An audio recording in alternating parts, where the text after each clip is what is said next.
মালদার মিলনগড় সিনিয়র মাদ্রাসায় ভূতুড়েদের হানা, এই বিষয়ে একটি ভিডিও সোশ্যাল মিডিয়ায় ঘুরে বেড়াচ্ছে। বিষয়টি সত্যতা জানার জন্য আমাদের প্রতিনিধি মাদ্রাসার সুপারের সঙ্গে কথোপকথন করেন, তা আপনাদের সামনে বিস্তারিতভাবে তুলে ধরছি।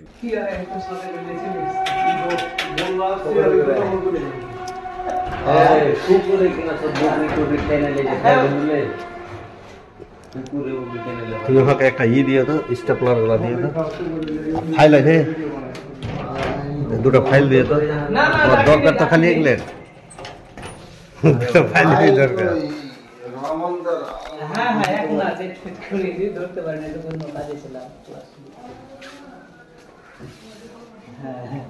না ওটা একটা হুচক উঠিয়ে দিয়েছে ওরা, খালি তোমরা কে বিরক্ত করার লেগে।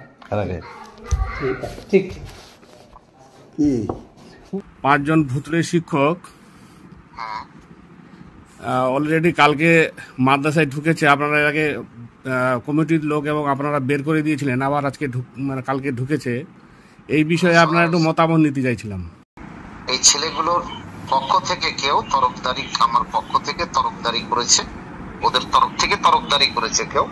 এই ছেলেগুলোকে একটু আসতে দেওয়া হোক, কারণ ওদের অ্যাডভোকেট বলেছে যে এরা যারা যারা যাতায়াত করবে তাদের হবে, আর যারা যাতায়াত করবে না তাদের হবে না।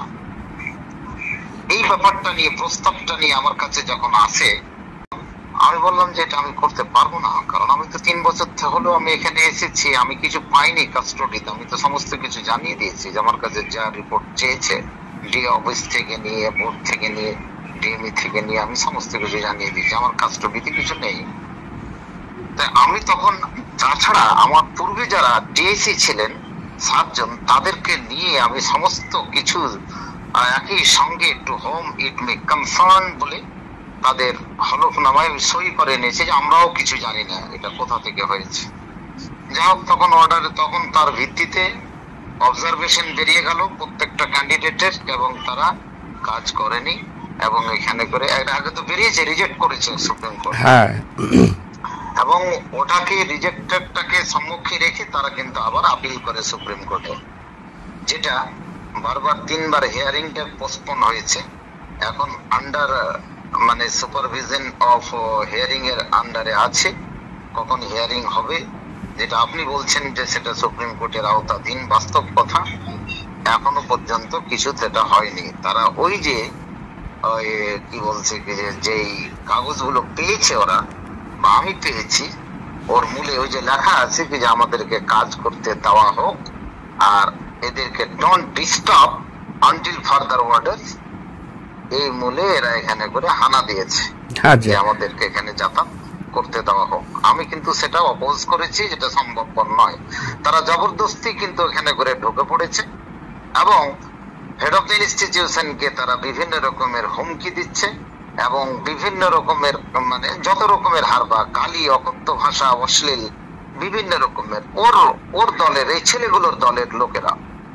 ঠিক আছে, আমি এগুলোকে জানিয়েছি বিভিন্ন জায়গায়, বোর্ড, ডিএমই এবং ডিআই অফিস, ডোমা এবং মালদা এসপি এবং আইসি এবং থানা, অর্থাৎ এসআই, বিভিন্ন জায়গাতে আমি একটা কপি টু করে মেল করেছি। ঠিক আছে, ডিএমই থেকে একটা অর্ডার করেছিল যে আপনারা এই বিষয়ে মাদ্রাসাগুলো, আপনারা কার কি সমস্যা আছে আপনারা জানান।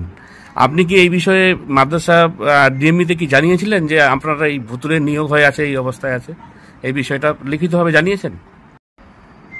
মনে নাই, জানিয়েছিলাম তো বিভিন্ন জায়গায়, তবে আমার মনে নাই, কেন আমার এখানে ভুতুরে আদৌ নেই। আচ্ছা আচ্ছা আচ্ছা, কিচ্ছু নাই এখানে করে। যাই হোক, অ্যাপয়েন্টমেন্ট দিয়েছে 18-তে, 19-এ। আমি কিছুই বুঝিনি। আমার শেষ প্রশ্ন হচ্ছে আপনাকে, যে আপনাদের আগামী কাল থেকে তো মাদ্রাসা বন্ধ, ছুটি হয়ে যাচ্ছে, রোজার ছুটি, তো এই বিষয়ে আপনাদের মানে আগামী কি পদক্ষেপ আছে এইসব ব্যাপার নিয়ে, ভুতুরে নিয়ে? আমি তো জানিয়েছি বিভিন্ন জায়গাতে, তারা এখন কি বলছে। তারা জবরদস্তি যদি এভাবে হামলা করে বা ঢুকে পড়ে, এবং আমাদের তো, আমরা প্রোটেকশন চেয়েছি, আমাদেরকে প্রোটেকশন দেওয়া হয় আইসির কাছে।